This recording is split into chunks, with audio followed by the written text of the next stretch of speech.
Merci à tous d'être présents pour l'ultime étape de cette pérégrination à travers les 169 cibles de l'agenda 2030. Je suis conscient que c'est un exercice délicat, subtil. On avait quand même 17 ODD et il ne fallait pas en oublier un, puisque tout le monde le sait. Tout cela est lié. Je ne vais pas être très long. J'ai la charge toute simple de faire circuler la parole auprès de nos orateurs de conclusion. Je vous prie, en son nom, d'excuser Madame Borne, qui aurait beaucoup aimé être parmi nous pour ce moment final, mais dont les contraintes d'agenda n'ont pas permis sa présence. Mais en tout état de cause, il était de toute façon prévu que nous écoutions messieurs Thomas Le Sueur et Bruno Bonnel, respectivement commissaire général au développement durable et délégué interministériel, et secrétaire général pour l'investissement en charge de France 2030. Je vous ai expliqué l'importance que j'y accordais tout à l'heure, puisque je vais dire ça comme ça de façon très cavalière, ces deux maisons sont les partenaires stratégiques de cette édition des rencontres du développement durable, intitulée, et ça va sans dire, vu les profils que nous avons rassemblés pour cette étape finale, Entreprenons la France de 2030. Je vous invite, chers amis, à accueillir Thomas Le Sueur, qui va prononcer sa première allocution de conclusion.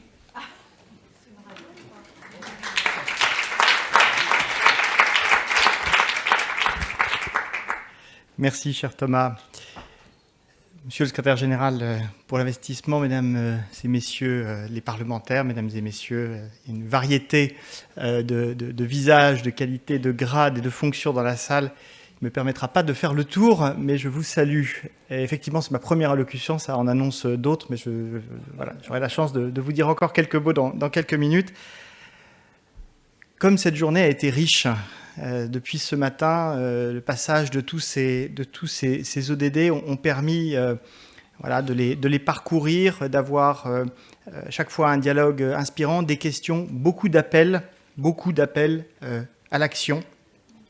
Et je voudrais, en prononçant ces mots, former le vœu que, au-delà de tous ceux que je connais dans la salle et dont je sais combien ils sont engagés et connaisseurs de l'agenda 2030, j'espère qu'il y a aussi dans la salle et à distance des gens qui ont un petit peu découvert, grâce aux rencontres du développement durable et à cette journée, la richesse, la puissance, la fécondité de l'agenda 2030, des objectifs de développement durable, et que ce soit une journée où la communauté des personnes engagées au service de cet agenda soit en progrès.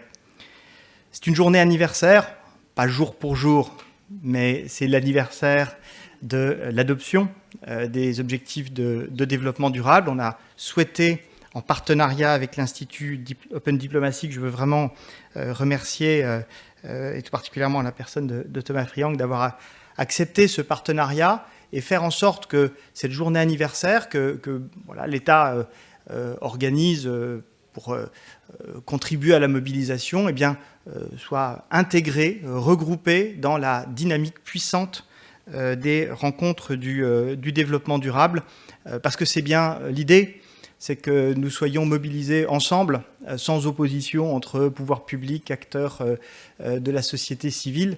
C'est bien ensemble que nous pouvons avancer sur la voie des objectifs de développement durable. Ça a permis, cette journée anniversaire et ces premiers actes des rencontres du développement durable, de faire une annonce importante. Je me permets d'y revenir. Le ministre Christophe Béchu et Mme Zacharopoulou, ce matin, ont annoncé que la France s'engageait dans la réalisation d'une revue nationale volontaire, c'est-à-dire un bilan, un point d'étape de l'avancée de l'agenda 2030 en France, à horizon de l'été 2023, du prochain HLPF, dans le langage des initiés, le forum politique de haut niveau qui se tient chaque année dans l'enceinte des Nations Unies à New York. Et donc en juillet, la France, avec d'autres États, et y compris l'Union européenne à travers la Commission, présentera l'état d'avancement de l'agenda 2030.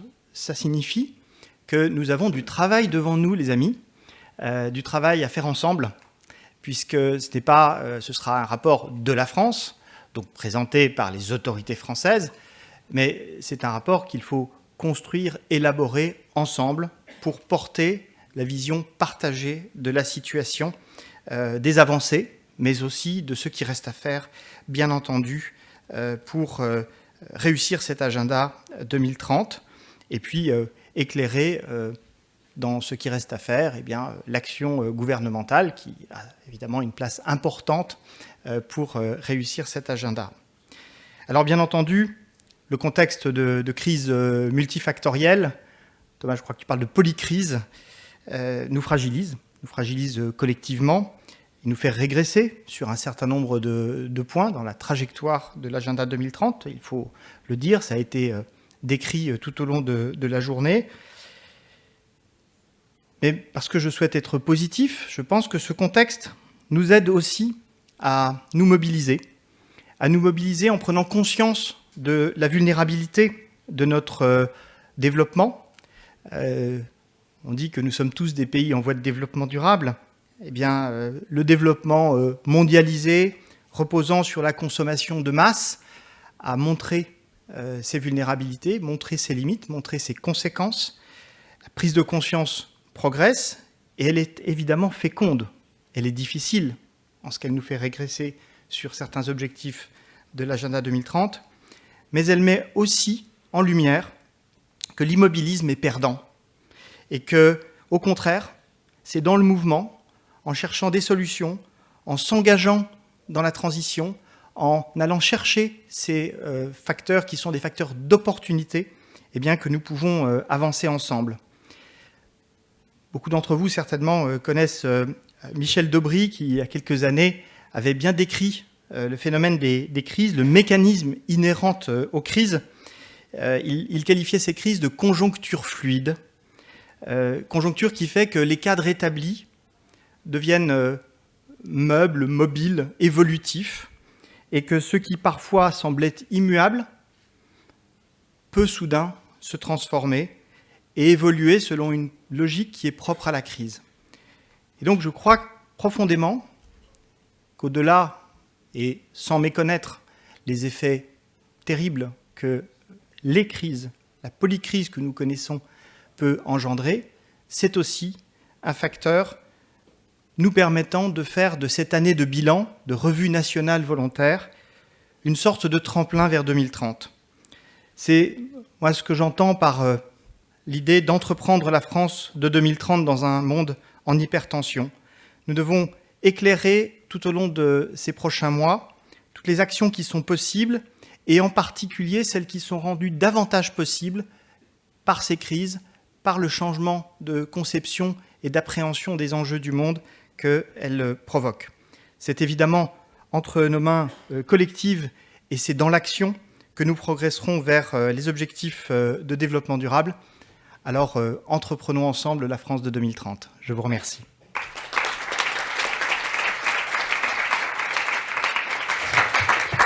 Merci beaucoup Thomas. C'est à Bruno Bonnel de nous expliquer comment on fait rimer Agenda 2030 et France 2030. Bonsoir à tous, chers amis. En vos grades et qualités, dans cette salle-là, il faut être relativement formel. On vit un moment un peu exceptionnel du monde, que moi je qualifie de particularité de chrysalide. Et en fait, c'est intéressant dans le mot chrysalide parce qu'il commence par le mot crise. Et souvent, même si je sais qu'il ne s'orthographie pas tout à fait de la même manière, je vous rassure, mais souvent on s'arrête au début et on dit nous sommes en crise. Non, nous, on n'est pas en crise, on est en chrysalide. Et cette transformation du monde, elle est fondamentale, elle est profonde. Elle est le passage de, finalement, des chenilles qui rampent en 2D vers des papillons qui volent en 3D. Comment voulez-vous qu'une chenille qui rampe en 2D comprenne les impressions, la perspective, la beauté d'un monde de papillons qui volent en 3D? C'est juste impossible. Et c'est pour ça que aujourd'hui, on voit beaucoup d'anxiété. On voit beaucoup d'anxiété et légitimement, les opinions publiques sont inquiètes. Et on voit bien qu'il y a une distorsion politique entre des mouvements de fond qu'on pourrait calculer, qu'on pourrait dire résistants au changement, et puis d'autres au contraire qui vont carrément de l'autre côté, que ne vous inquiétez pas, qui tombent dans une espèce d'utopie, parfois une naïveté, en disant c'est pas grave, jetons-nous à corps perdu dans l'avenir et on verra bien. Un peu un saut dans l'inconnu. Et légitimement, les corps sociaux n'aiment pas les sauts dans l'inconnu. Ils ont besoin de sécurité, ils ont besoin de balises, ils ont besoin d'être rassurés. Donc, quand on est dans ces situations-là, sur le plan politique, on se dit, tiens, on va faire un deuil d'une forme de vie. Et on dit, beaucoup de gens l'intuitent, disent, de toute façon, plus rien ne sera comme avant. Et donc, on est obligé de faire le deuil de ce qu'il y avait avant. Et dans un deuil, il y a 4 phases. La première phase, c'est un déni, on l'a fait pendant trop longtemps. Pendant des dizaines d'années, on a nié. Alors, le climato-sceptique, une croissance déraisonnée, une maximisation tous azimuts, corps social déchiré, un déni. Ensuite, il y a eu une phase, toujours dans le deuil, où on dit on va faire une négociation. Bon, d'accord, ça arrive, mais on va pouvoir gérer. Et pendant encore des années, on a plutôt fait des mesurettes, des petites mesures, des petits pas. On a été, tiens, on va mettre quelques milliards là, quelques millions là, on va essayer d'encourager les entreprises, on va inciter, on va faire de la publicité, on va dire attention. Puis la troisième phase, qui s'est passée il n'y a pas si longtemps que ça, c'est la phase du deuil qui passe par la colère. On refuse ce qui se passe. Et là, la colère, elle est venue de la base. Elle est venue d'opinion publique, elle est venue de gens qui ont dit non, mais là, on part vraiment justement en crise. Regardez, les dérèglements climatiques de plus en plus visibles, des gens qui étaient de plus en plus mal à l'aise avec un certain nombre d'options qui avaient été prises pendant des décennies, sans apporter d'ailleurs aucune solution. C'était juste l'expression d'une colère brute. Et enfin, la dernière phase du deuil, celle que nous abordons au moment où on rentre dans la chrysalide, c'est celle de l'acceptation. Et je crois qu'aujourd'hui, nos opinions publiques sont mûres, les gens sont mûrs, pour accepter l'idée que ça va changer. Et donc se donner les moyens de changer. Parce qu'il n'y aura pas de changement qui viendra simplement du haut et qui s'imposera naturellement par, ouvrez les guillemets, des moyens financiers qui probablement se comptent en trilliards, c'est-à-dire en milliers de milliards, tout comme d'ailleurs dans d'autres révolutions qui sont passées dans l'histoire du monde. Si vous prenez la révolution industrielle, elle était probablement en trilliards. Le passage de l'artisanat à l'usine, le passage de l'outil à la machine, le passage de l'énergie humaine et animale à celle justement des ce qu'on appelle aujourd'hui les énergies fossiles, c'est en trilliards qu'il fallait compter. Donc de toute façon, l'important c'est de commencer. Commencer justement ce phénomène de transformation, et c'est ce que fait France 2030. France 2030 est, parmi les pays de notre taille, j'entends, ne comparons ce qui est comparable. Quand j'entends dire des gens qui comparent les investissements d'un empire comme la Chine, l'Inde ou les États-Unis à un territoire français, évidemment que les échelles ne sont pas les mêmes. Mais à l'échelle de notre territoire, 54 milliards dédiés à la transformation sociétale, dont l'essence même, c'est la décarbonation de l'ensemble des activités humaines, qu'elles soient industrielles ou agricoles, c'est un effort considérable. Est-ce que c'est assez ? Probablement pas. Mais ça enclenche, ça déclenche des consolidations, donc ça doit se faire en collectif, en association publique-privée, pour enfin, justement, dans cette phase d'acceptation qu'on va bien se transformer, qu'il va y avoir une mutation, une métamorphose, puisque dans une chrysalide, c'est une métamorphose de notre manière de vivre, de notre manière de consommer, de notre manière de travailler, notre manière de, finalement, gérer la qualité de notre vie. Peut-être qu'on va abandonner l'idée du pouvoir d'achat comme seul but dans la vie pour aller vers la qualité de vie, qui est probablement une option plus intéressante.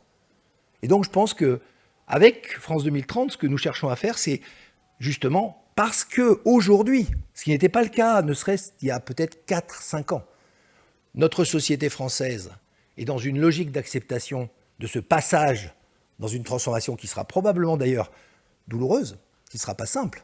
Il ne faut certainement pas promettre que ça va se faire sans sacrifice, sans difficulté.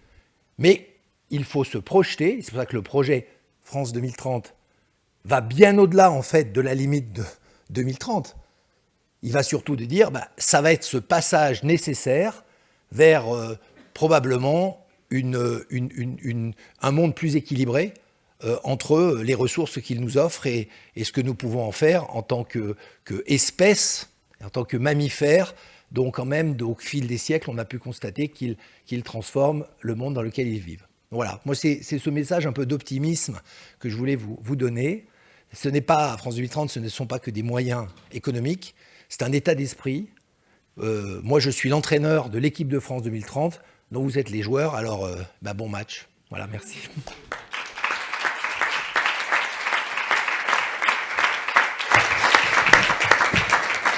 Merci beaucoup Bruno Domel. Alors moi je dois avouer que je suis pas très fort au ballon, donc je serai peut-être sur le banc de touche. Mais j'aime bien jouer quand même. On a un autre très grand joueur de la partie avec nous, qui va s'adresser à nous. Et voilà, il est déjà à l'écran. Hi Jeff. How are you, Thomas? Good. Welcome on board. I was just about to introduce you, and I will do it in French just before switching back to you. Donc le professeur Jeffrey Sachs, que tout le monde connaît mais que je vais représenter pour celles et ceux qui ignoreraient une partie de ses innombrables qualités, est professeur à l'Université de Columbia, mais a surtout la fonction de président du UNSDSN, United Nations Sustainable Development Solutions Network, réseau des Nations Unies pour les solutions de développement durable, qui est un réseau universitaire mondial rassemblant de très nombreux établissements d'enseignement supérieur de recherche pour nourrir la réflexion autour des objectifs de développement durable. Et le professeur Sachs a eu l'honneur et je crois la tâche extrêmement ardue de faciliter la conception des objectifs de développement durable à partir du sommet de Rio+20 auprès du secrétaire général des Nations Unies, M. Ban Ki-moon.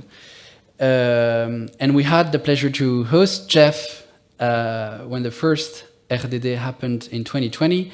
And Jeff, it's a major pleasure to have you back in a times where the RDD became the official anniversary of the adoption of the Sustainable Development Goals in France. And you're at the UN General Assembly, or at the sidelines of the UN General Assembly now, but you're speaking to inside the French Parliament, actually, as you may know. So we are full ears to hear you about what should be known about the SDGs from where you stand, which means to me at the top of the knowledge about this. Merci beaucoup. And thank you to all of you for the great honor to be with you. Thank you to France for championing the SDGs and remaining one of the pillars of sustainable development worldwide. And of course, the SDGs are in partnership with the Paris Climate Agreement. The two go hand in hand, and we need to make both a success. It's no secret that we are in a very deep crisis globally and a very deep crisis of sustainable development. We have fallen backwards badly during the past 3 years, and there is more hardship to come. The pandemic, which was very difficult for the whole world, has hit very hard the developing world, much harder than it has hit the high-income countries.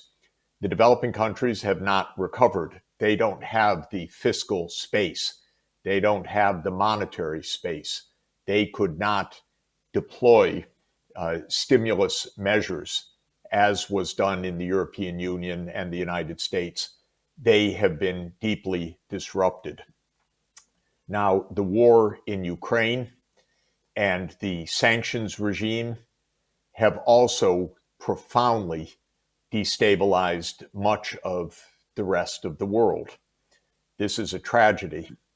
I believe this war never should have happened, not just because we oppose the invasion of Russia, but because diplomacy should have been used to avert the war.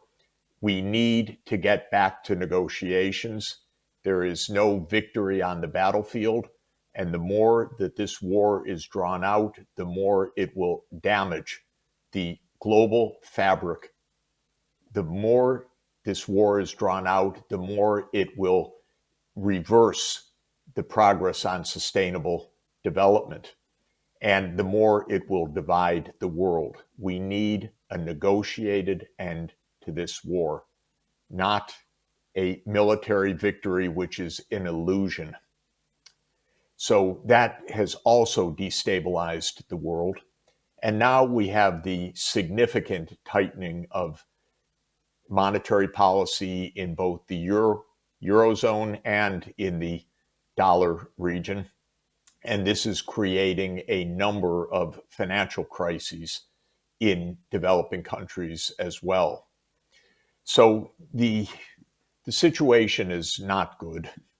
And unfortunately, I have to say, my own country, the United States, in its attempt to raise friction with China deliberately, almost to provoke China, but now explicitly to contain China by stopping the exports of high technology goods to China, is further undermining globalization and further undermining the global cooperative framework that we need to achieve the Paris Agreement and the Sustainable Development Goals.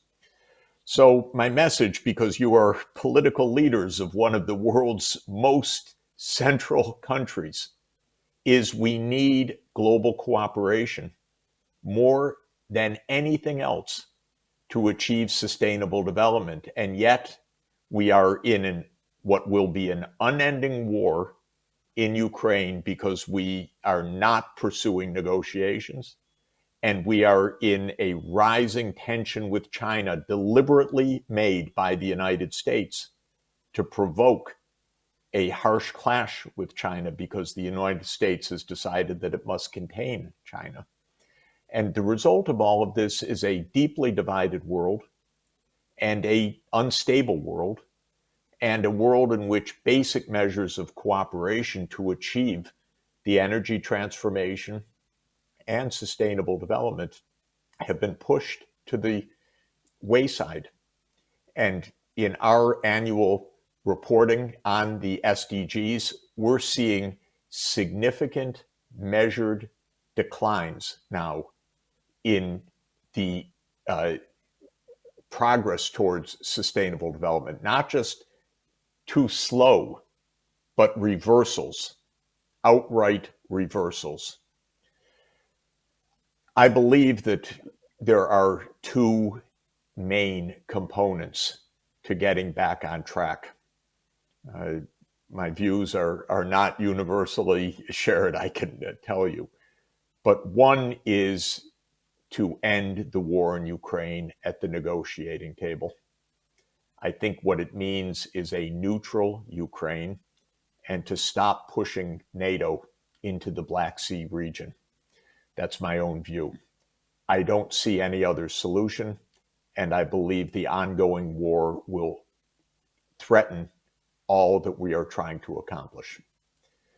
Secondly, I believe we need cooperation with China, not a harsh line. And I think that the United States is pushing a harsh line that will hurt Europe badly, also in trade, but also raise global tensions. Then, in a sound geopolitical environment, we need to address the underlying realities of both the SDGs and the energy transition. And that is that these require investments above all else. The Sustainable Development Agenda and the Paris Climate Agenda are an investment agenda.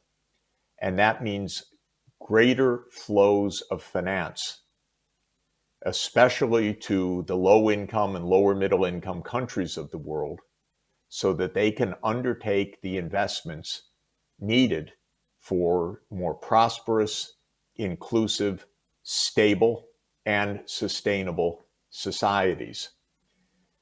The French Development Agency under Rémi Rioux has been the single most creative of all of the bilateral agencies in the world in promoting new pathways for more investment in developing countries, especially through public development banks like AFD. but also through the multilateral development banks. Mr. Rio is doing a wonderful job, and we need a development finance strategy in order to ensure that the developing countries which have fallen into deepening crisis have the chance for an investment-led recovery based on the Sustainable Development Goals and the Paris Agreement. I've been asked by Secretary General Guterres and Deputy Secretary General Amina Mohammed to help chair an ad hoc high-level working group on SDG finance. And we have made recommendations that we call an SDG stimulus to provide increased funding for developing countries for these critical needs, whether it is health and education or green zero carbon energy or urban infrastructure or digital access or sustainable land use. All of these require increased investments. The European Union's Global Gateway is a very promising initiative. It needs to be deployed. The G7 promised a global partnership for infrastructure and investment. This could be very important. By the way, when that partnership was announced, it was announced as an alternative to China's Belt and Road Initiative. But I would like to urge that it should be a partnership with China's Belt and Road Initiative so that we have complementary forms of financing and cooperation rather than rising global tensions. So let me conclude here with those brief remarks, just to say, first, thank you again to France. Without France's leadership, we would have neither the SDGs nor the Paris Agreement. It is French diplomacy that made that possible. France is demonstrating all along that it is already leading its own accomplishment in this area, but our crisis is a global crisis. We can't leave half or more of the world behind, nor can we afford a divided world. We can't have the West versus the rest, but that's where we're heading right now. So if we return to peace and cooperation, then we can deploy the very creative ideas of AfD and of the European Union Global Gateway and of China's Belt and Road Initiative and others to make sure that the whole world is investing in sustainable development, because that is the only pathway to global sustainable development. That means for us as well. So thank you for the chance to speak today. Thank you again for France's leadership.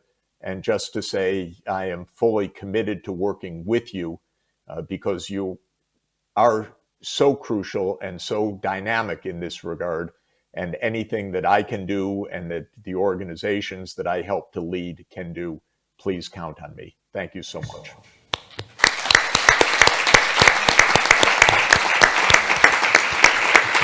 Thank you. Thank you so much, Jeff, for highlighting how much peace and sustainability are intertwined.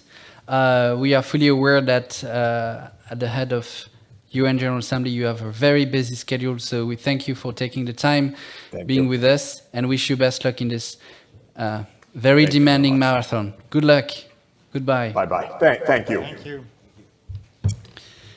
Eh bien voilà, ça nous rappelle à quel point la France peut se réjouir d'être 7e au classement du SDSN sur tous les pays qui ont été scrutés, évalués par l'ensemble des universitaires qui travaillent dans le réseau que préside Jeff Sachs et dont je salue Guillaume Lafortune, Eve de la Motte-Caroubi qui sont présents ce soir avec nous.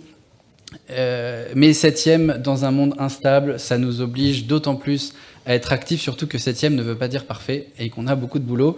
Et donc, on va discuter avec Thomas, Bruno, mais également Mathilde Viard et Jean-Baptiste Boissou, de ce qu'il y a devant nous, le passage à l'action, dont la dernière étape de la chrysalide dont Bruno a parlé.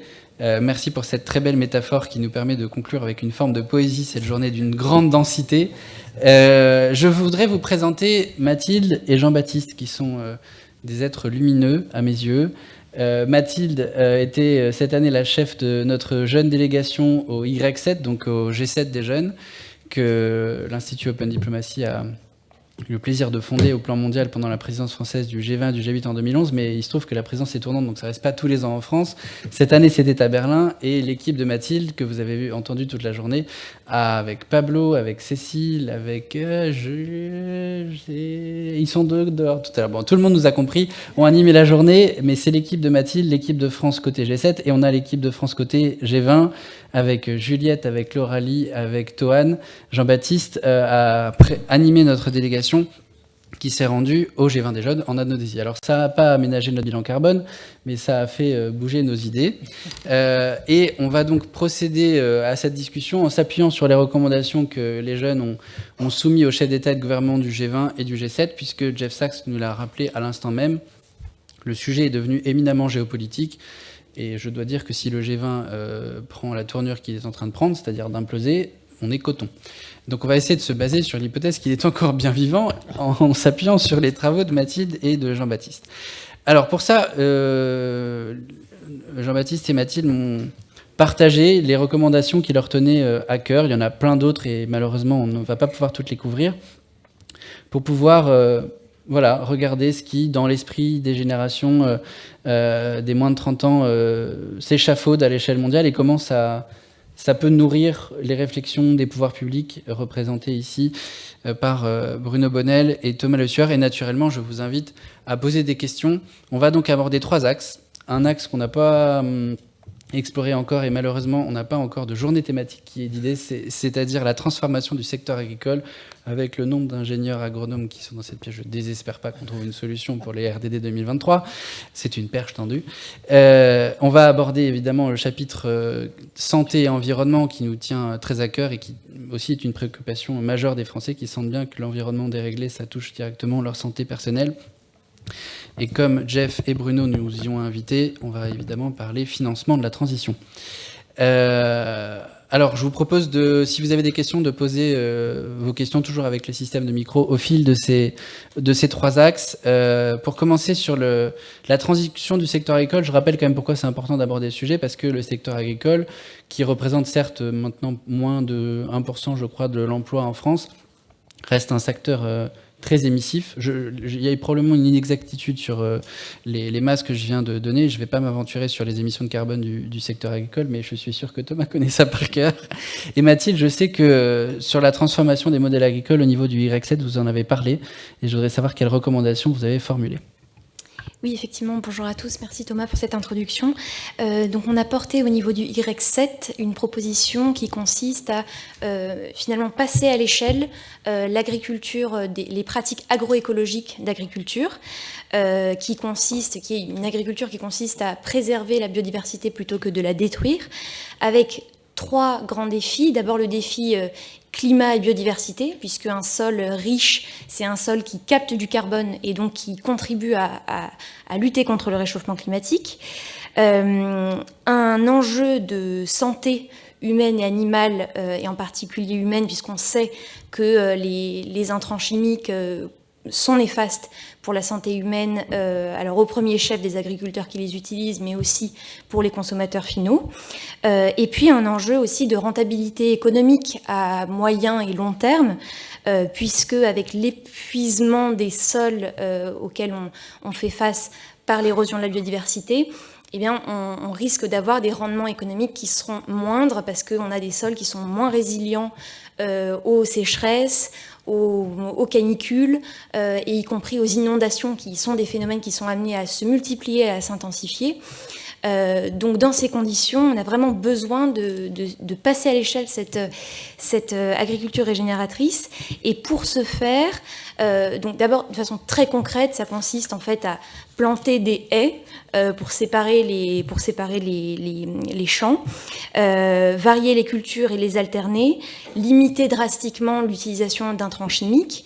Et donc en termes de politique publique, la façon dont ça pourrait se traduire, c'est d'abord conditionner de façon plus systématique les aides en européen de la PAC au respect de ces critères.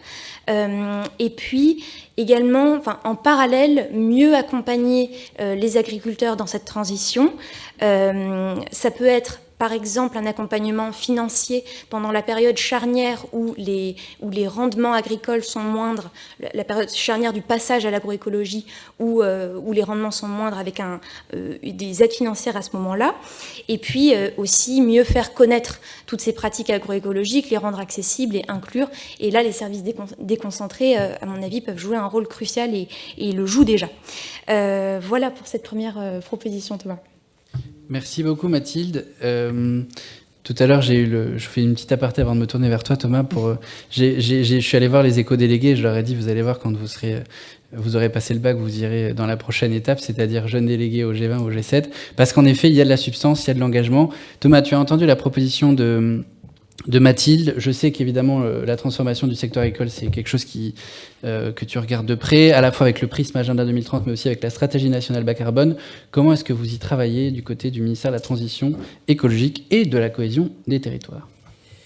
Merci Mathilde pour cette question et d'aborder ce thème qui est évidemment important et qui a ses caractéristiques propres.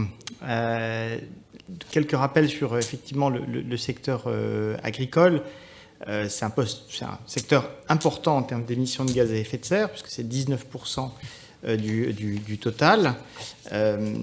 Et c'est un secteur qui, dans la stratégie bas carbone, doit viser une diminution importante de ses émissions, de l'ordre de la moitié, d'ici 2050.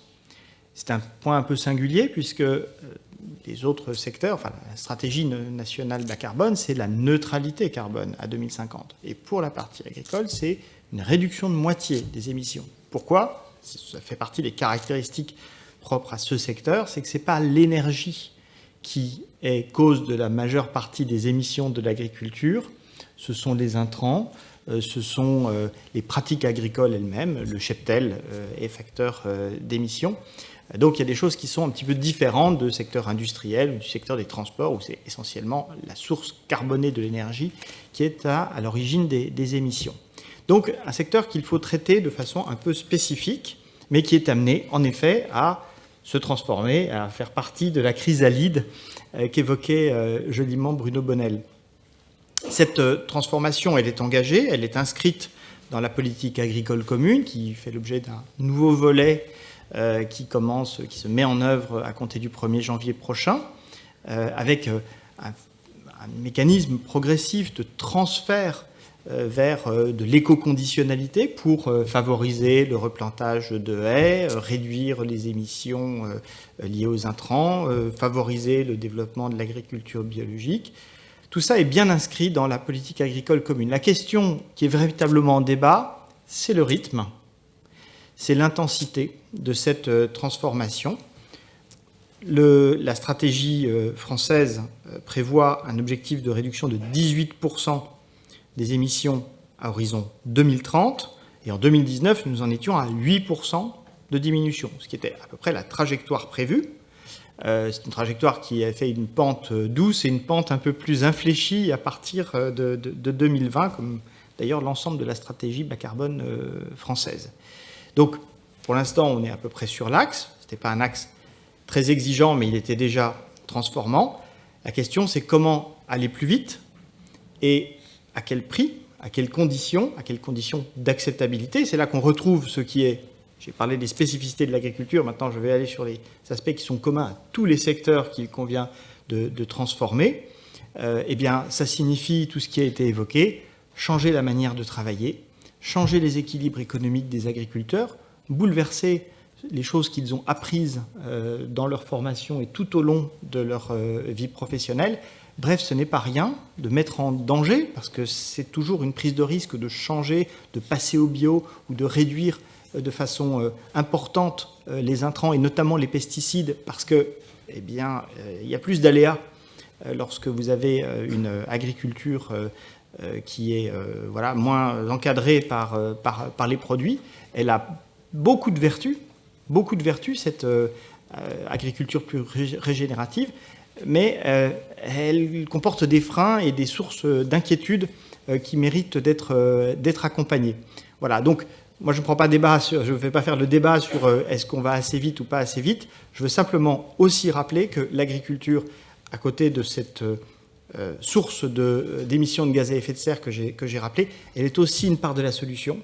C'est vrai à travers les éléments qui ont été cités, et c'est vrai avec d'autres, parce que c'est aussi le stockage du carbone que permettent les sols et un certain nombre de cultures. C'est aussi les coproduits de l'agriculture qui entrent dans les énergies renouvelables, notamment avec le biogaz.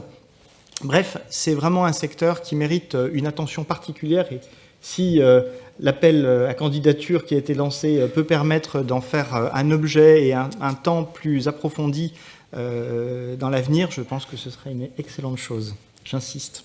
Merci Thomas d'insister, mais tu as explicité la vallée de la mort qu'a décrit Mathilde pour le passage d'une agriculture sous intrants et une agriculture plus libérée de ça, et ça suppose une transition qu'il faut accompagner. Sa vitesse sera fonction des moyens qu'on y met. Bruno Bonnel, tu gères une bonne partie de ces moyens avec ce plan d'investissement d'avenir appelé France 2030, qui, tu l'as dit tout à l'heure, fait 54 milliards d'euros. Un volet de ce plan porte sur la transformation du secteur agricole français. Comment est-ce que vous y prenez? Quel type de projet vous soutenez? Comment est-ce que ça répond à l'interrogation que Mathilde a soulevée tout à l'heure? Alors dans France 2030, on a plusieurs piliers d'action. Hein. C'est très 360, pour dire un mot à la mode. On va de la santé à la transition de l'énergie, aux usages, aux nouvelles mobilités, aux nouvelles connaissances, c'est-à-dire la recherche fondamentale. Et puis on a effectivement un volet agricole important dans cet ensemble, qui est grosso modo un budget de l'ordre de 2,5 milliards. Mais justement, je le dis quand même, pour vous donner son poids relatif par rapport à tous les investissements, et pour vous dire en même temps que justement on ne raisonne pas en budget, et on raisonne surtout en projet. Et je pense que l'analyse qu'on fait, c'est qu'il faut travailler, et en simultané, je n'ai pas dit en même temps, je vous ferai remarquer, simultané,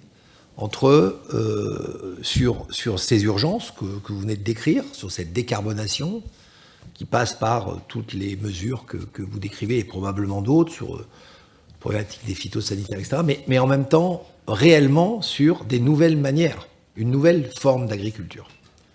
Je pense que quand je dis tout à l'heure, je vous explique qu'on ne fera pas les choses comme avant, c'est pas simplement de changer les composants qu'on considère comme toxiques ou qu'on considère comme néfastes, soit pour la planète, soit pour la santé, mais en gardant les mêmes procédures, les mêmes procédés, et en cherchant seulement des substituts plus vertueux à des méthodes d'aujourd'hui.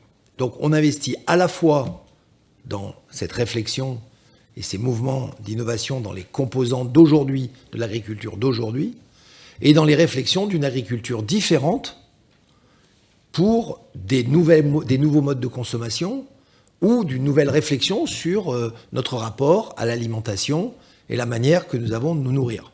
Moi, personnellement, j'adore faire la cuisine et je suis un gastronome, mais je conçois qu'il y a tellement de manières de se nourrir dans le futur, que ce soit pour les animaux ou pour les humains, qu'on peut tout à fait commencer à penser d'autres méthodes, et nous investissons en parallèle dans des méthodes alternatives. Donc là, je citerai évidemment tous les investissements qu'on fait dans la protéine à base d'insectes, la protéine animale différente, dans justement les protéines végétales sur les légumineuses et d'autres, les fermes verticales ou les fermes qui visent dans des moyens différents à garantir des produits qui, à la fois de façon organoleptique et à la fois de façon nutritionnels sont compatibles avec des autres formes de vie. Donc ils projettent en fait l'humanité dans des autres modes de consommation. Parce que en raisonnant simplement en substitut de l'existant, on aura, au-delà de cette vallée de la mort qu'on décrivait, même si on arrivait à retrouver la productivité, ce dont beaucoup de chercheurs doutent. C'est-à-dire que, en clair, les phytosanitaires ont énormément de toxicité sur beaucoup de choses. Ils ont incontestablement des vertus sur le rendement qui ont été, pendant toute une période, j'en parlais tout à l'heure, de déni, d'aveuglement, d'obsession, de maximiser. Ils ont été dans une période qui ont permis à une partie de l'humanité qui grandissait, qui de façon relativement exponentielle, de se nourrir. Là, on rentre dans une autre phase à la fois démographique et d'attitude vis-à-vis de la nourriture et de l'alimentation. Donc on doit soutenir avec France 2030 à la fois, évidemment, la correction du passé, mais surtout la projection de l'avenir. Et c'est là qu'on arrive au cœur et au nœud du problème de la fonction agricole. Nous la soutenons aussi en termes de formation et justement de former des nouvelles générations d'agriculteurs ou j'en sais rien, de néo-agriculteurs, mais qui, eux, vont avoir un raisonnement différent dans le rapport à l'optimisation et non plus la maximisation des ressources naturelles de la Terre, et comment on va donc les soutenir dans une formation différente de celle de la répétition de leurs aînés, pour justement nous projeter dans des nouvelles formes de consommation et de production agricole. Merci Bruno. En t'écoutant, je me projetais déjà vers la journée que nous réservent nos amis de Montpellier Business School, dont j'ai vu Bruno Ducasse, le directeur général, juste ici, puisque la journée sera dédiée au thème « Repenser la prospérité ». On est dans une business school, mais Montpellier est un pôle universitaire dans lequel non seulement nos amis du CIRAD, dont vous avez rencontré la présidente directrice générale tout à l'heure, mais également plusieurs écoles qui sont à pied d'œuvre sur ce sujet officient. Et je sais que les 2 lauréats du soutien de France 2030 que nous recevrons à cette étape sont directement branchés sur ce sujet passionnant. Je voudrais prendre 2 questions, si vous le voulez, si ça vous intéresse de parler agriculture de votre part. Et j'ai la coutume de prendre un homme et une femme pour poser des questions. Donc je vois Cécile ici. Et si un homme se porte volontaire, qu'il se lève ou se taise à jamais. J'ai vu là-bas, monsieur. Vous pourrez vous avancer vers le micro, Cécile en premier et monsieur en deuxième. C'est pas un mariage. Je suis super contente d'apprendre que la France investit dans les alternatives à la viande, les protéines végétales, etc. Je trouve que c'est très très bien. Ma question, c'est sur la part de l'agriculteur français qu'on exporte. Et est-ce qu'il ne faudrait pas se poser la question de si on produit autant, qu'on fait du mal à nos sols, à notre biodiversité, etc., est-ce qu'il ne faudrait pas revoir aussi la quantité de notre agriculture que l'on exporte et ça va avoir un lien avec la sécurité alimentaire mondiale, etc., tous ces enjeux-là. Mais est-ce qu'on n'est pas en train de se tirer une balle dans le pied en exportant autant de notre agriculture? Alors, on prend la première question, on prend immédiatement la deuxième en binôme. Comme ça, on va pouvoir peut-être traiter les choses de façon transversale. Est-ce qu'on m'entend? Ouais. Parfaitement, merci monsieur. Alors oui, effectivement, merci beaucoup de parler de ce sujet, parce que c'est vrai que lorsqu'on parle de développement durable et de l'urgence climatique, on a tendance à minimiser l'impact de l'élevage, effectivement, qui est pourtant terrible pour la planète. Juste pour rappeler quelques faits quand même, d'après, je crois, l'ONU, la consommation de viande, produits laitiers et œufs émet plus de gaz à effet de serre que l'ensemble des voitures, des trains, des camions, des avions et des bateaux dans le monde. C'est également la première cause des déforestations, des extinctions d'espèces et un tas d'autres problèmes, notamment les zoonoses, les pandémies, etc. Donc je suis ravi d'entendre que la France compte investir un peu plus dans les alternatives végétales, ce qui est effectivement clé. Parmi les problèmes également de l'élevage, il y a effectivement l'élevage intensif. Il me semble que c'est près de 80% de l'élevage en France, où les animaux sont entassés dans des cages, etc. Et bien entendu développent certaines maladies, ce qui peut conduire à d'autres virus qui peut ensuite nous atteindre. Et du coup, j'aimerais savoir, premièrement, est-ce que vous seriez favorable à l'interdiction de l'élevage intensif, premièrement, et deuxièmement, est-ce que vous seriez favorable à une diminution progressive, on va dire, des investissements, des subventions de l'État à l'élevage, qui me semble sont à hauteur de 1 milliard par an, il me semble, notamment dans l'industrie de la viande, des produits laitiers et des œufs, pour justement investir dans des alternatives végétales ou bien dans une agriculture, on va dire, végétale plus, on va dire, plus respectueuse de l'environnement de manière générale et plus accessible pour tous, tout simplement. Voilà, merci beaucoup pour votre question à tous les deux. Alors, comme on est au Parlement et que c'est quand même au Parlement de voter la loi et que ces messieurs ne sont plus ou pas députés, je préférerais reformuler un tout petit peu la question. C'est si on devait s'y prendre, Thomas, comment est-ce qu'on pourrait techniquement essayer de s'emparer de ce sujet ? Si on était là en audition parlementaire, comment ça marcherait ? Donc ça change un tout petit peu, mais comme on est sous le patronage de la présidente de l'Assemblée, je préfère que les formes constitutionnelles soient respectées. Et Bruno, si tu peux répondre à l'enjeu de politique commerciale qu'a soulevé Cécile, ça serait parfait. Thomas, peut-être en premier ? Merci. Ce qui est caractéristique, si on regarde les choses au plan mondial, c'est effectivement l'augmentation très substantielle au fil du temps de la consommation de viande et donc l'intensification de l'élevage pour faire face à cette demande et donc les effets absolument réels en termes d'émissions liées notamment à l'élevage bovin, parce que les ruminants émettent notamment du méthane, et puis plus largement l'alimentation de ces élevages qui pèsent en particulier sur les phénomènes de déforestation. Donc c'est cette extension, cette intensification de la production de la viande à l'échelle mondiale qui en fait un facteur effectivement important, avec d'autres, mais un facteur important dans la lutte contre le changement climatique.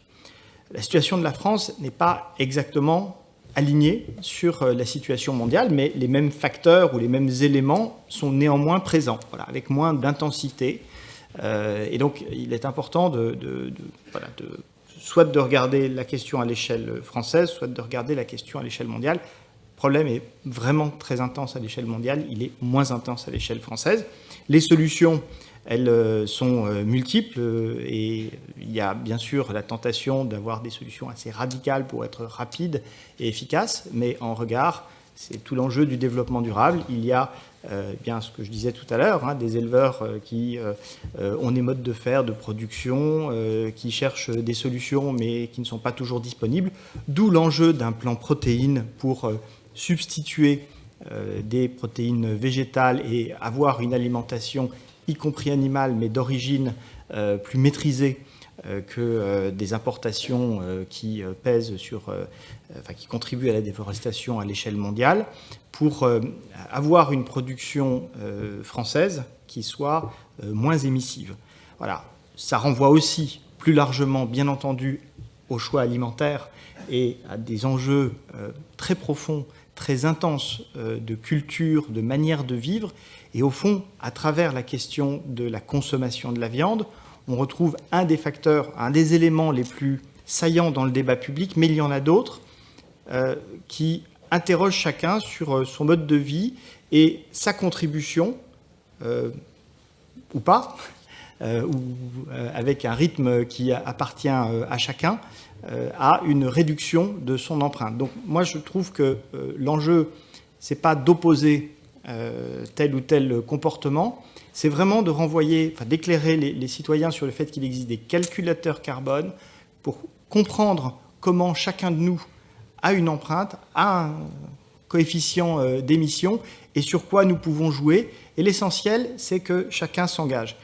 Mais je précise aussi, parce que je sais comment les débats évoluent quand on évoque ces questions-là, ça ne veut pas dire que tout se joue au plan individuel, ça se joue aussi dans les chaînes de production, dans la régulation de l'État. Je ne veux surtout pas opposer les leviers et faire reposer sur les uns contre les autres, mais il y a aussi cette dimension individuelle. Comme c'est culturel, il faut qu'il y ait une connaissance des émissions de chacun et des choix individuels qui peuvent porter sur sa mobilité, sur son logement et son chauffage, sur son alimentation, sur ses voyages, etc., etc. Et opposer tel ou tel modèle, moi, me semble plutôt source d'un débat qui divise qu'un débat qui permet d'agir ensemble. Merci Thomas, et peut-être pour ajouter un tout petit grain de sable, la présidente de l'Assemblée nationale, en ouvrant cette journée aujourd'hui et en démarrant le 7e anniversaire des objectifs de développement durable, a dit précisément qu'il faudrait bientôt rentrer dans une forme de sobriété choisie. Ces choix, elle a dit qu'il fallait qu'on les fasse collectivement avec un débat de société. Je pense que ça prolonge ce que Thomas vient de nous dire, c'est qu'en effet, il y a les choix individuels et il y a les choix collectifs. Le temps du débat collectif sur ce sujet n'est pas encore ouvert. En tout cas, la présidente de l'Assemblée nous y a invités ce matin. Bruno, sur la partie souveraineté alimentaire, commerce extérieur. Je pense qu'on peut, même si on a compris les limites d'une mondialisation débridée, qui justement, je répète, et j'oppose bien le mot maximiser par rapport à optimiser, on ne peut pas nier aussi le fait qu'il y a aujourd'hui des interdépendances sur le plus fondamental des besoins humains, qui est de se nourrir. Et si on lit l'exportation, nos exportations céréalières comme juste finalement une obsession de profit ou de rentabilité, on peut aussi les lire sous une forme d'équilibre et de partage avec des territoires qui n'ont pas, comme le nôtre, la chance de pouvoir cultiver du grain dans les qualités et les qualités nutritionnelles et les volumes que nous pouvons faire dans certaines parties de notre territoire. Vous voyez l'impact de l'Ukraine, c'est intéressant. Exportation mise sous contrainte, drame dans les pays du nord du Maghreb, prix qui flambent, du couscous, prix qui flambe du poulet parce qu'on les nourrit avec des grains qui viennent d'ailleurs. Et espérer que des territoires où il y a 100 millions de personnes, j'entends l'Algérie par exemple, qu'en quelques mois, quelques années, ils vont arriver à retrouver une espèce de production locale qui compensera les non-exportations, c'est juste préparer des guerres. C'est juste préparer des guerres, parce que des gens qui ont faim, vous ne les arrêterez pas.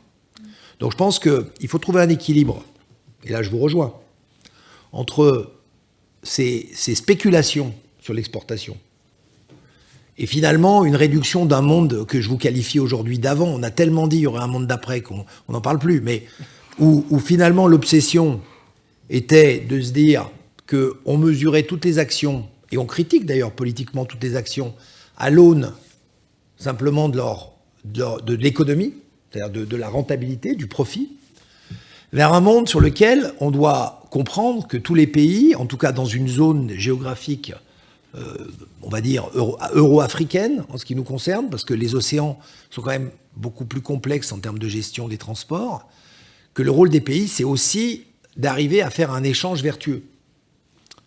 Et je crois que, aussi bien pour la réponse à monsieur, je ne vais pas refaire la réponse, mais j'ai trouvé que la tienne était excellente, mais je te fais un virement. Merci.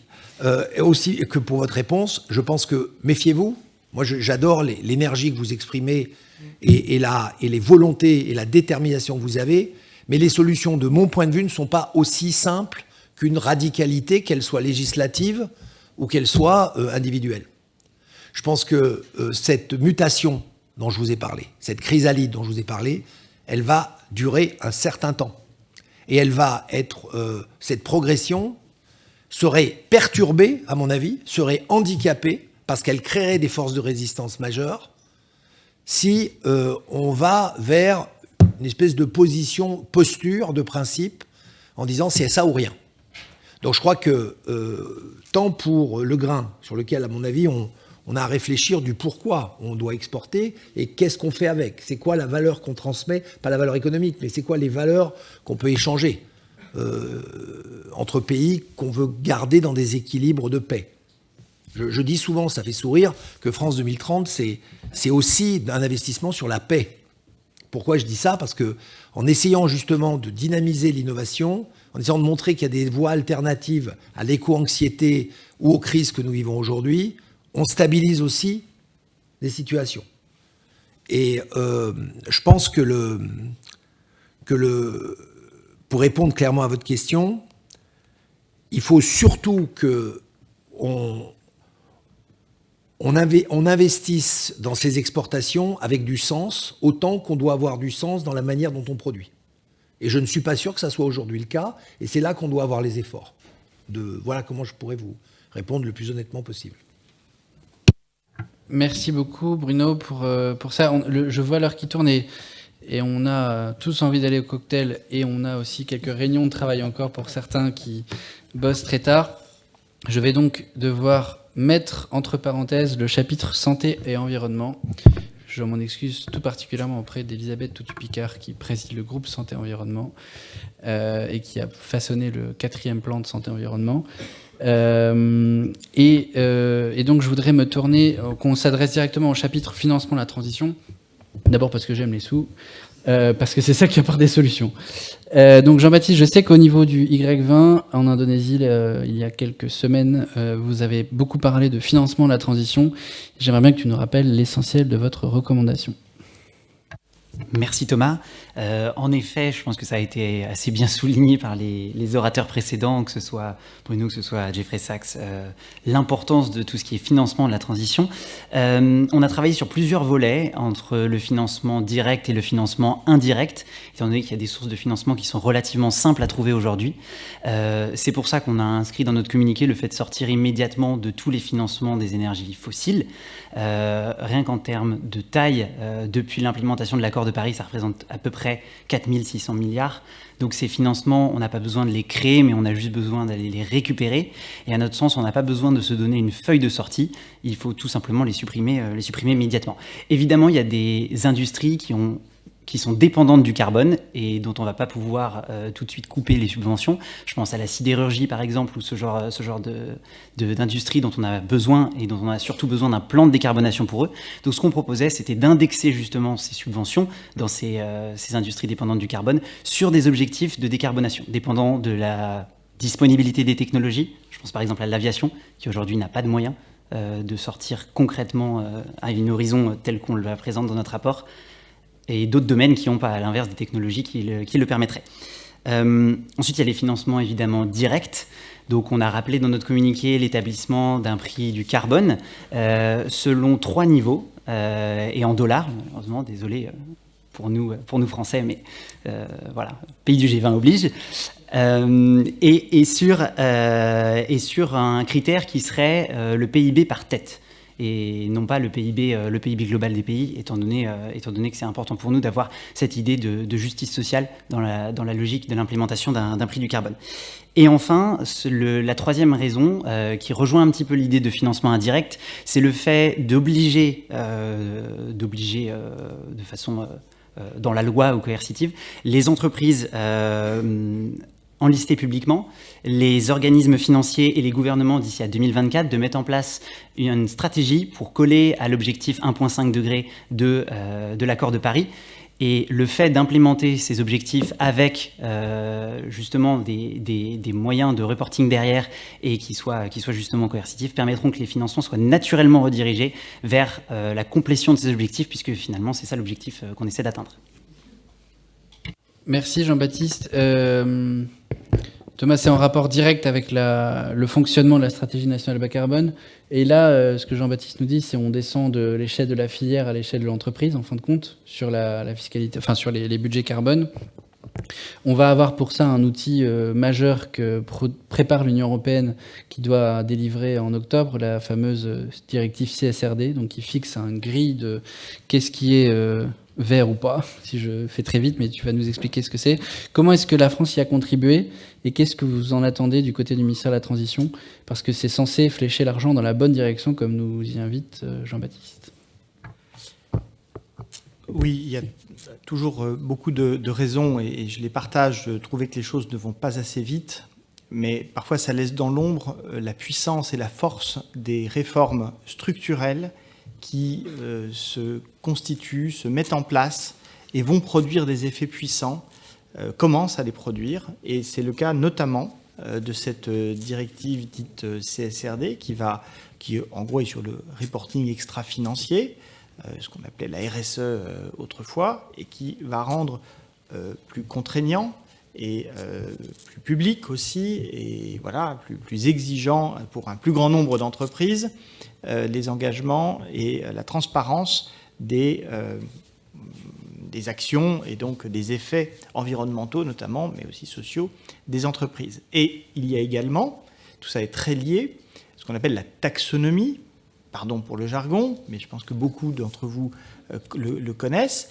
C'est un référentiel financier qui va permettre d'identifier beaucoup plus facilement et de façon partagée à l'échelle européenne, eh bien, les investissements qui sont cohérents avec les enjeux climatiques et inversement ceux qui ne sont pas cohérents.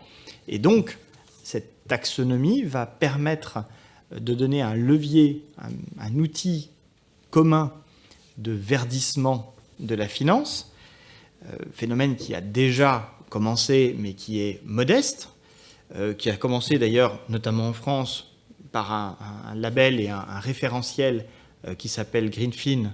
C'est l'occasion pour moi de saluer ma prédécesseur Laurence Moynier-Smith pour son action très, très efficace en soutien de ce label. Il s'appelait autrement à l'époque, mais il a contribué à inspirer justement cette taxonomie en étant exigeant et en disant voilà ce qui est cohérent avec les objectifs de verdissement. Donc voilà un outil qui est européen. Je peux ajouter aussi, bien entendu, tout ce qui relève de ce qu'on appelle la taxe carbone aux frontières, qui a un nom plus techno que je vous épargne, et qui consiste à faire en sorte Allez, on le veut. le mécanisme d'ajustement carbone aux frontières. Bon, bref, un mécanisme qui est fondamental, porté par la France, avec d'autres, mais quand même très porté par la France, qui est en train de se finaliser à l'échelle européenne et qui va permettre d'arrêter ce dumping climatique qui peut exister, puisque chacun a conscience que finalement, une part de la baisse des émissions de gaz à effet de serre de la France et de l'Europe s'est réalisée en délocalisant nos industries et en faisant que la pollution et les émissions se font depuis des terres non européennes, donc qui n'entrent pas dans nos compteurs, mais qui pèsent bien entendu sur nous, puisque tout ça est totalement global et qu'il n'y a qu'un seul climat et une seule planète. Par conséquent, ce mécanisme, il va permettre de mieux comparer finalement les émissions des produits que nous importons avec les émissions des produits que nous produisons et rééquilibrer la vision globale des coûts. Bref, je n'entre pas dans tous les détails, bien entendu, mais c'est pour dire que ces régulations européennes, je pourrais parler aussi de ce qui s'est passé dans le secteur automobile. Si vous avez aujourd'hui beaucoup de véhicules électriques qui sont proposés dans les gammes des constructeurs, ce n'est pas par hasard, c'est parce que l'Union européenne s'est mobilisée et a fixé des objectifs très ambitieux, très exigeants à l'industrie automobile européenne, en disant, voilà, votre moyenne d'émissions des véhicules que vous vendez chaque année doit baisser d'année en année pour voilà, jusqu'à 2030. Enfin, les objectifs se reportent comme ça au fur et à mesure, et ça a conduit l'industrie à changer. Tout ça, ces mécanismes qui sont en plus européens, donc avec une surface beaucoup plus large qui évite d'être les seuls à avancer dans une bonne direction, mais de se retrouver finalement avec un désavantage concurrentiel qui plombe notre économie et notre développement, eh bien, quand c'est fait à l'échelle de l'Union européenne, ça change véritablement la donne. Ça prend un petit peu de temps et il y a bien des raisons de trouver que les choses ne vont pas assez vite, et je suis sûr que vous êtes nombreux à le trouver, mais c'est puissant. Et donc, je vous encourage à suivre de près l'évolution des produits financiers qui devraient, une fois que la taxonomie sera implémentée, mise en place dans les outils, faire une distinction assez forte, on ne peut pas encore savoir de combien, entre les taux d'intérêt qui sont appliqués à des investissements qui seront inscrits dans cette taxonomie et qui donc auront un argent moins cher que des investissements qui pourraient encore être financés par certains et qui ne seraient pas dans cette taxonomie, mais on anticipe qu'en fait, ces investissements seront quasiment nuls. Donc, ce n'est pas interdire des financements fossiles, c'est faire en sorte que le marché identifie les financements qui sont des impasses et d'orienter cette finance vers des financements, enfin des produits et des investissements qui contribuent à la neutralité carbone et plus généralement à la lutte contre le changement climatique. Merci Thomas, je sais que tu as une contrainte à 19h, donc si tu veux t'exfiltrer, tu restes avec nous ? Ok, très bien. Bruno, la question, je voudrais la poursuivre avec toi. On a parlé des mécanismes de régulation, notamment européenne, dont la France a pour partie été à l'initiative. En France, on a ce programme France 2030 qui met de l'argent public sur un certain nombre de secteurs qui doivent accélérer la décarbonation. Alors c'est l'exact opposé d'interdire les investissements, c'est de mettre la puissance publique sur les investissements qui comptent. Je voudrais te poser une question qui capitalise sur ça, si j'ose dire. C'est en général quand la puissance publique met de l'argent sur la table, la finance privée va dans cette direction. Il y a un effet d'enclenchement. Est-ce que tu observes déjà, avec un peu de recul sur France 2030, cet effet d'enclenchement ? Est-ce que tu estimes qu'il est source d'espoir ou est-ce que c'est une chimère financière ?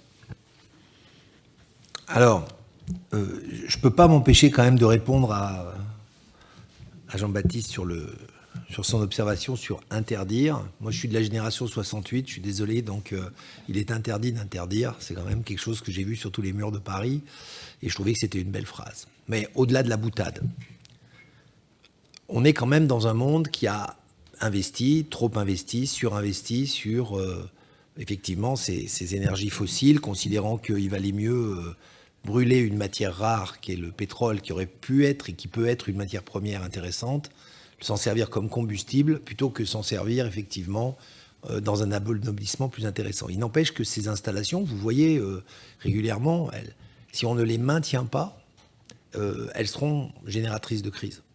Regardez ce qui s'est passé sur un certain nombre de réacteurs nucléaires récemment. C'est difficile, c'est pas facile à accepter, mais oui, on doit investir, on doit maintenir. Donc je crois qu'il est d'abord dangereux, encore une fois, de partir dans une espèce de radicalité de la situation. Ça ne veut pas dire qu'il ne faut pas les substituer, ça ne veut pas dire qu'il ne faut pas investir à côté pour faire des transitions. Je pense qu'il est dangereux de partir dans une espèce de logique de l'arrêt brutal. Pour répondre maintenant à la deuxième question, c'est évident que l'État, la puissance publique, est beaucoup plus audacieux et beaucoup plus preneur de risques que n'importe quel investisseur privé. Si une technologie fonctionne, si un business model est efficace, si finalement les choses se passent bien, pourquoi changer ? Et donc, on va à la marge améliorer, mais fondamentalement pas transformer. Et quand on rentre dans une phase de transformation aussi profonde que celle qu'on voit aujourd'hui, si l'État n'est pas là, ben ça va prendre au mieux des siècles et ça peut aussi, au pire, ne jamais arriver. C'est arrivé au moment de la révolution industrielle. À l'époque, l'État donnait des concessions, passait des commandes publiques, engageait le pays, les pays d'ailleurs, c'est arrivé au niveau de la planète, en tout cas dans les pays dits développés de l'époque, l'État a été un promoteur, a soutenu l'investissement privé. Aujourd'hui, ça se fait plus sous une forme effectivement de réunion de moyens économiques, de moyens capitalistiques. Et au niveau de France 2030, l'effet de levier, comme on dit, c'est-à-dire l'effet multiplicateur des sommes qu'on met sur la table aujourd'hui en moyenne, dans à peu près toutes les catégories du jeu, c'est entre 3,5 et 4 fois la mise de l'État. C'est-à-dire, en fait, on contribue pour entre 25 et 30% de ces initiatives, avec une doctrine d'investissement qui est intéressante, parce que petit 1,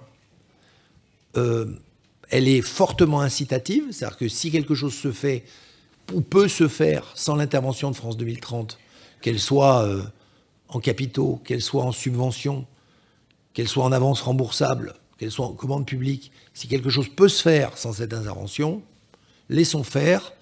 Ça veut dire que la mesure de risque pour des investisseurs privés est raisonnable, et tant mieux si c'est dans des domaines qui nous intéressent aujourd'hui. Donc elle doit être incitative, c'est-à-dire que France 2030 doit mettre des moyens là où sa présence est indispensable pour justement déclencher. C'est un phénomène de déclenchement.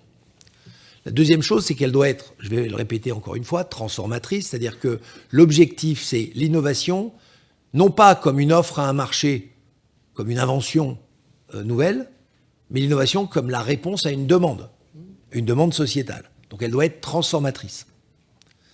Troisième donnée, c'est que elle doit assumer totalement la prise de risque.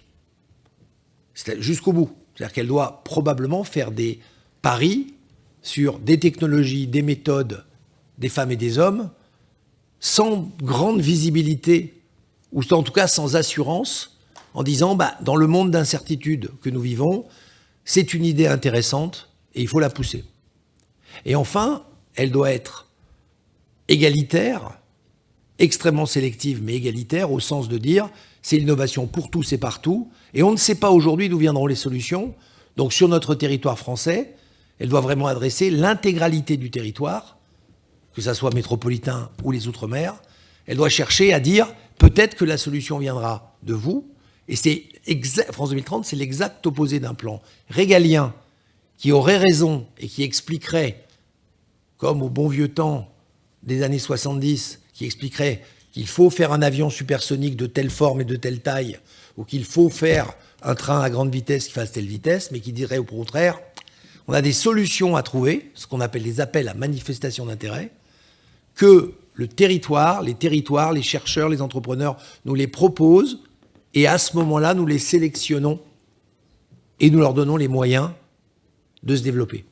Et évidemment que quand l'État s'engage à ce niveau-là, il dérisque totalement certains investisseurs privés, puisqu'il dit « je prends à ma charge, techniquement sous forme de capital non dilutif, c'est-à-dire en fait de subvention, ou d'avance, je prends à ma charge le coefficient risque que vous n'êtes pas prêt à assumer sur telle technologie ou sur telle entreprise, ou sur telle recherche, et par conséquent, on rentre dans des modèles de risque où le privé peut s'engager. » Donc ce n'est pas simplement un engagement politique, sociétal, naïf, parce que ceux-là ils se heurtent après à des réalités. C'est vraiment un engagement où on dit il y a une pérennité dans l'accompagnement de l'État. Et il n'y a nul doute que si ça fonctionne avec France 2030, on réfléchira collectivement à voir s'il n'y a pas un France 2040, un France 2050 ou un France 2060.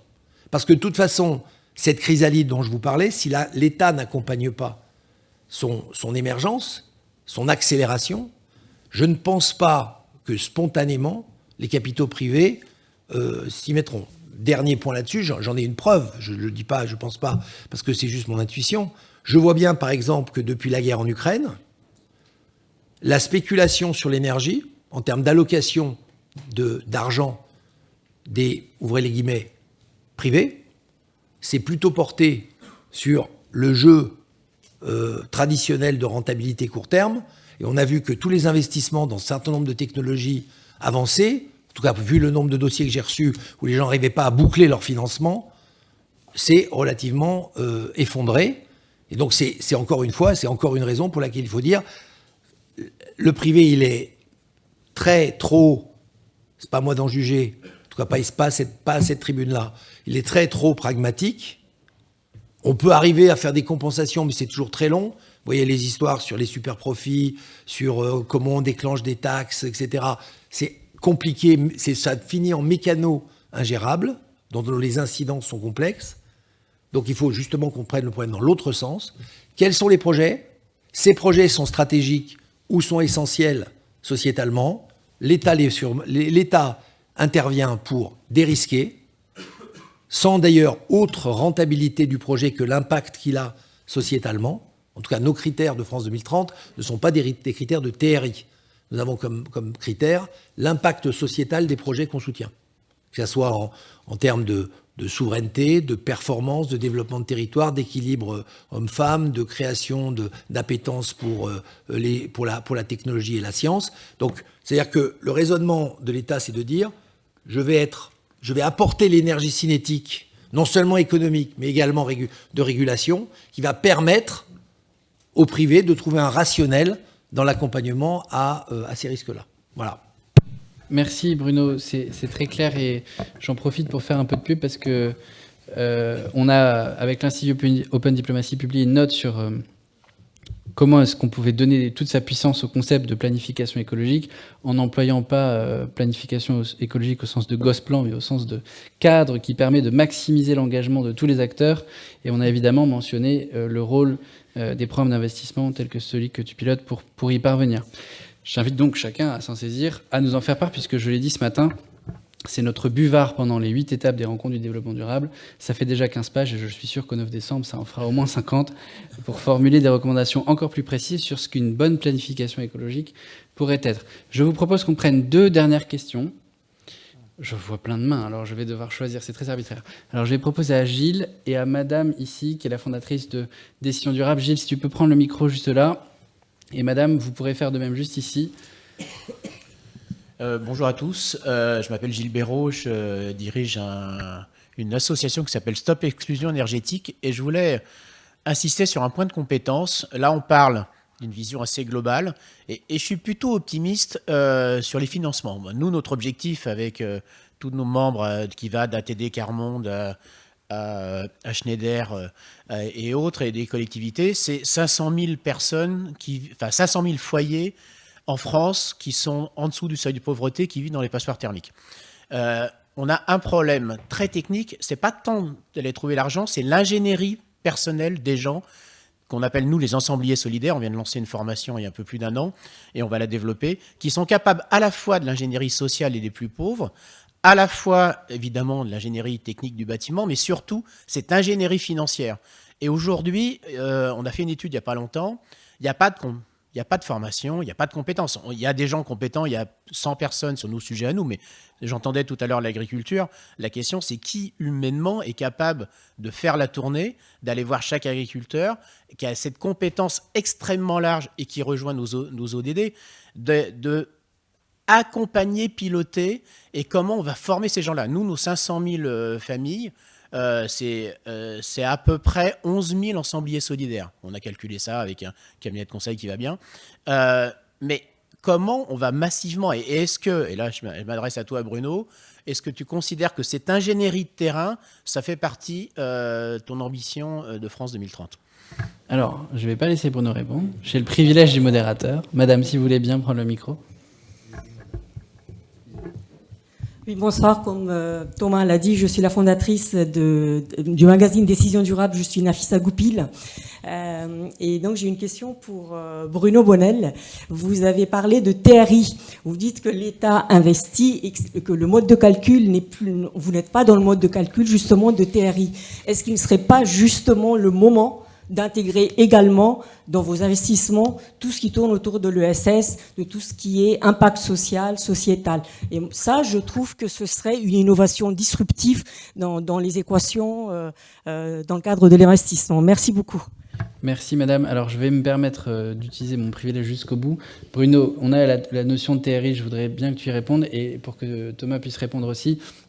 Je voudrais juste reformuler la question de Gilles, parce qu'on a bien compris le problème des compétences de la transition. Il se trouve que le commissariat général au développement durable a plusieurs écoles sous sa tutelle et qui se pose concrètement la question de comment est-ce qu'on forme toutes celles et ceux qui vont nous permettre de faire la transition, parce qu'il faut avoir l'ambition, les moyens, mais il faut avoir les compétences. Je voudrais qu'on répartisse les rôles comme ça, et après, je me réserve une petite surprise. On a soif, là. Je ne suis pas sûr d'avoir complètement intégré cette question, parce que si ce que vous me dites, c'est France 2030 devrait financer des initiatives d'innovation sociétale, c'est différent de si vous me dites les indicateurs de performance de France 2030 devraient intégrer l'ESS. Parce que c'est ce que j'ai essayé de vous dire, donc j'ai été mauvais dans la première partie de ma réponse, on l'intègre totalement. Quand je vous dis que le critère de réussite de France 2030 n'est pas une rentabilité économique. En gros, je ne suis pas le plus grand V6 de France, et même probablement d'Europe, et peut-être même du monde, si on pousse le raisonnement. Non mais je ne suis pas ça. C'est-à-dire qu'on n'est pas là pour investir dans le capital de société en pensant qu'on aura une rentabilité, avec l'illusion de dire comme on est l'État, on peut attendre 20 ans, 30 ans, mais ça va être un carton. C'est pas ça du tout. On est là pour dire... Quand on intervient économiquement dans un projet, c'est pour ça que je vous parle plus de projet que de budget, quand on intervient économiquement dans un projet, on analyse, et on a nos propres critères, qu'on présentera d'ailleurs publiquement fin octobre. On analyse à travers une grille totalement, ouvrez les guillemets, ESS, c'est-à-dire totalement qui intègre des critères de tête. Il y a, par exemple, le nombre formation, parce qu'on est en grand déficit, de femmes dans les domaines de la science. On est à 12% aujourd'hui. On essaye de voir si, en ouvrant des champs d'innovation, est-ce que ça encourage des jeunes femmes à dire j'ai envie de m'engager dans la chimie, la biochimie, que sais-je, la physique, la mécanique, le bâtiment, le renouvellement du bâtiment, enfin ce qu'on veut. C'est un des critères. Je vous donne celui-là pour vous montrer qu'on va assez loin dans l'écart aux critères. Est-ce qu'un territoire inattendu va être redéployé parce qu'on y réinstalle une première usine? Est-ce que des centres de recherche vont permettre à des jeunes de leur redonner de l'appétence pour la science? Voilà le genre de critères que nous avons. Donc on n'est pas du tout dans une logique de rentabilité. On a à peu près, sur 54 milliards, il y a 15% qui sont de l'investissement en capitaux, en fonds propres d'entreprise, pour plein de raisons. Donc vous voyez, sur 54 milliards, c'est une somme très significative, mais c'est quand même que 15% de la totalité de l'effort. Donc sur ce plan-là, je suis confort. Sur la deuxième partie, ma réponse, malheureusement, va être un peu plus décevante. L'approche, elle est projet. Elle n'est pas ni structure, ni l'entreprise qui porte ou la structure qui porte le projet. C'est-à-dire qu'en fait, on est plus en train de... On est dans du financement qui vise à dire quels sont justement les projets que nous allons soutenir qui auront des conséquences sur, j'allais dire, l'organisation du corps social derrière. Mais on ne finance pas les organisations a priori. Voilà. On finance la formation, beaucoup d'argent, plus de presque 2,5 milliards dans la formation, toute formation. Objectif, former 1 million de personnes supplémentaires à ce qui existe aujourd'hui dans les compétences et métiers d'avenir. Cet appel à projet, à manifestation d'intérêt est ouvert. Et d'ailleurs, je n'ai pas assez de dossiers, je n'ai pas assez d'audace. Quand une école me dit, bah oui, je vais augmenter ma promo de 15 élèves, ma réponse est souvent de dire, et pourquoi pas de 200? Parce que c'est souvent ça le problème. Alors on m'explique qu'il y a plein de raisons pour lesquelles c'est pas possible. Moi je réponds, je vois pas. En tout cas, il y en a une qu'on soulève plus, c'est celle de l'argent. Donc est-ce que c'est des moyens humains? Est-ce que c'est une volonté? Est-ce que c'est un risque? Vous voyez, il faut aller plus loin là-dedans. Je n'ai pas assez de dossiers. Et j'encourage les gens dans la salle qui s'intéressent à la formation à aller regarder france2030.gouv.fr, c'est la minute de pub, et regarder les appels à manifestation d'intérêt ou appels à projet. Vous verrez qu'ils sont riches et qu'ils sont richement dotés. Et donc la formation, et effectivement, cette innovation au service de la demande sociétale. Donc on pense qu'une façon incidente, en répondant à ça, on intervient dans le domaine de l'ESS. Voilà. Merci beaucoup Bruno. Thomas, tu peux compléter? Donc je vais répondre à la question reformulée par Thomas, mais je voudrais quand même dire que le point de départ de l'intervention est particulièrement juste et en profiter pour dire, parce que j'ai l'impression de ne pas l'avoir suffisamment souligné, combien les points que vous avez soulevés, chers jeunes amis, étaient justes, et même si les réponses parfois proposaient des chemins pour y parvenir qui étaient un peu différents, vous avez vraiment mis le doigt sur des points essentiels. De même que votre intervention commence par un constat qui est très fort. Il faut, pour réussir à faire de la rénovation thermique, mais c'est vrai aussi pour faire de la transition agricole, mais c'est vrai aussi pour développer, déployer les nouvelles mobilités, il faut une ingénierie qui soit à la fois sociale, technique et financière. Quand il n'y a qu'un seul des éléments, eh bien, ça bloque. Voilà. Et précisément, les solutions dont j'ai entendu certaines dans la journée qui semblent dire que finalement c'est assez simple et que le volontarisme politique est la seule clé et qu'il suffit de mettre de l'argent. Le constat que vous avez formulé, il est valable de façon transversale. Bien sûr, il faut de l'argent, mais il faut aussi de l'ingénierie technique, des solutions qui soient appropriées, qui soient convaincantes, qui soient robustes, et il faut de l'ingénierie sociale, de l'innovation sociale, de l'accompagnement. On a du mal, il faut le dire, on a du mal à penser tout ça ensemble, parce qu'il y a une multiplicité d'acteurs, parce que la conduite de l'action publique n'a pas toujours été aussi fine, aussi riche et précise. Donc voilà, c'est aussi le rôle des administrations d'apprendre à développer cela, et on n'y est pas encore. Et ça passe, je n'ai pas oublié la question, ça passe effectivement par la formation, à la fois l'identification des compétences manquantes pour la transition. Ça, c'est relativement facile à énoncer, assez lent de faire bouger les systèmes de formation, mais c'est aussi intégré, et ça, les ministères s'engagent, et pas tout seul, bien entendu, mais à ce que ces écoles intègrent ça de façon puissante et profonde, parce que nous sommes le ministère de la Transition écologique. Il faut que les cursus de formation évolue pour intégrer davantage le paradigme de la transition écologique et idéalement l'ensemble d'ailleurs de l'agenda 2030.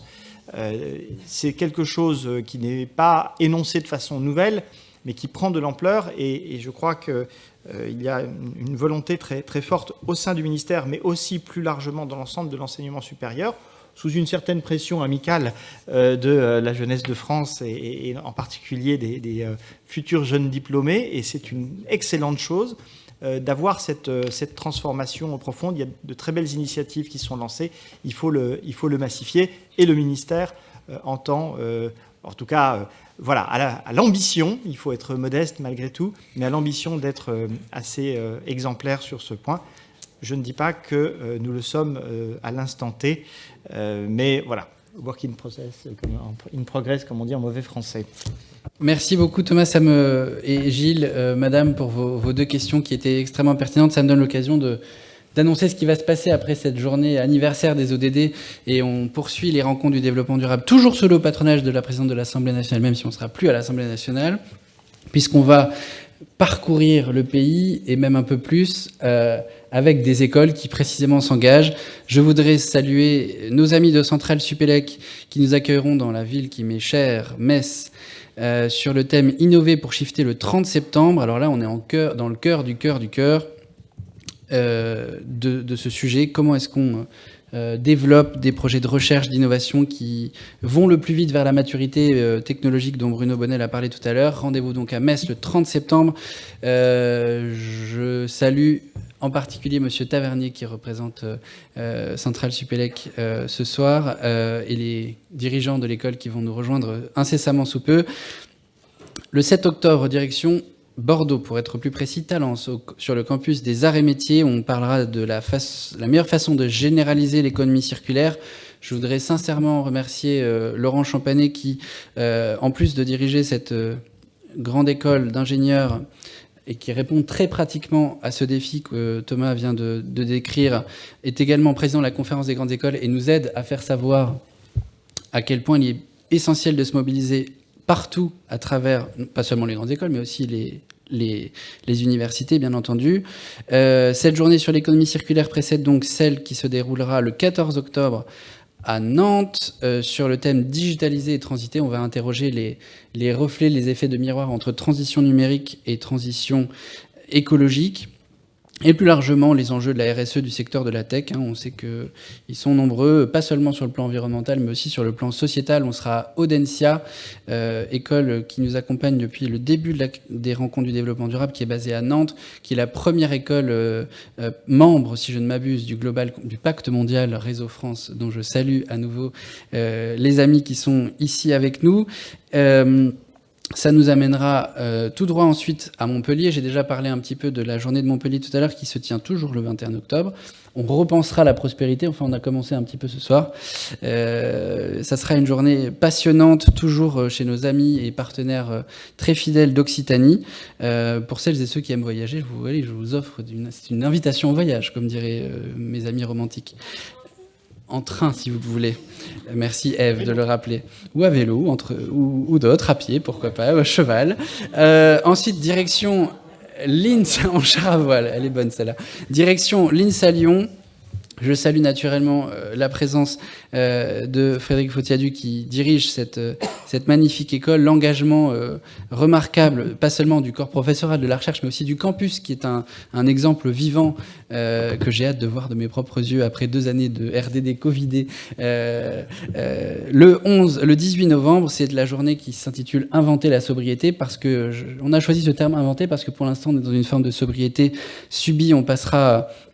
Je l'espère, à l'aune de ces réflexions, dans une forme de sobriété choisie. C'est le sens de la question qui nous a été posée tout à l'heure. On ne peut pas boucler un Tour de France sans passer par la Bourgogne-Franche-Comté. Je salue Stéphane Bourcieux, Alexandre Asselineau, tout le corps professoral de Burgundy School of Business qui porte un nom qui nous rappelle les heures où la Bourgogne se maquait avec la perfide Albion, mais je passe de commentaires, parce qu'on va aborder un sujet qui est pour le coup très français, territorialiser la transition, et je crois que c'est un signe majeur, puisque le nom du ministère de la Transition a changé, vous l'aurez remarqué, de la transition écologique et de la cohésion des territoires. Je suis très heureux que cette magnifique école, qui est très attachée à son territoire, à ses racines, à ses vignobles, nous accueille pour cette journée qui sera la 6e et dernière étape territoriale des rencontres du développement durable, avant que nous ne prenions le train pour aller jusqu'à Berlin, rejoindre le campus allemand de SCP Business School, dont je salue le directeur général, président exécutif et ami, cher Franck Bournois, qui nous accueillera donc pour cette journée finale des rencontres du développement durable. On m'a lancé le défi l'an dernier de faire comme un bon Tour de France, c'est-à-dire commencer ou terminer ailleurs en Europe, et je crois que SCP Business School, qui a fait toutes ses preuves dans ce domaine pan-européen, qui est probablement la seule grande école pan-européenne, qui est aussi chère à mon cœur pour des raisons que chacun connaît, nous accueillera à Berlin. Berlin, je le disais ce matin, qui est un contexte particulier cette année, alors qu'on sera probablement au pire du pire de la crise énergétique. J'ai donc très envie d'aller à Berlin pour parler des sujets qui fâchent. Merci à toutes les écoles co-organisatrices. Merci beaucoup à nos 2 partenaires stratégiques, le secrétariat général pour l'investissement, le ministère de la Transition et en particulier le commissariat général au développement durable. Je voulais également remercier le Journal du Dimanche, qui est notre partenaire média principal, toutes les écoles que j'ai citées à l'instant. Vous êtes très nombreux aussi, les partenaires civiques, j'ai vu des interventions remarquables du Comité 21, du Global Compact. Je ne vais pas tous les citer, je ne pourrai pas terminer de m'y prendre correctement, dans le bon ordre, avec le bon ordre protocolaire, ce serait improbable. Mais je voudrais terminer en disant une petite chose. On a eu à cœur de construire cet événement d'abord en confiance, je l'ai dit ce matin, et merci à nouveau Thomas et à toutes tes équipes. Je voudrais particulièrement remercier Rebecca et Philippe, ça c'est très particulier. Mais aussi dans une autre logique. C'est celle du dialogue des générations. Moi, j'ai créé Open Diplomacy, j'avais 22 ans. Je m'apprêtais à former le G20 et le G8 des jeunes sous le patronage du président de la République. Et on a voulu matérialiser cet objectif intergénérationnel en ayant les jeunes délégués qui animent l'ensemble de la journée, les éco-délégués qui soient présents. Et comme on va vers les écoles qui sont ouvertes à tous, et je vous invite naturellement à nous rejoindre, il y aura évidemment aussi les étudiants. Donc, chers amis, retrouvez-nous, si vous le pouvez, lors de ces étapes régionales. Le Tour de France ne fait que commencer. Il a commencé ici à l'Assemblée. Je voudrais finir par remercier la présidente Yael Braun-Pivet qui nous a fait l'extrême honneur de placer cet événement sous son patronage avec un discours extrêmement ambitieux ce matin. Et évidemment, l'hospitalité que le Parlement français sait nous réserver à nous, citoyens, qui élisons les députés. Merci à tous. Bonne soirée.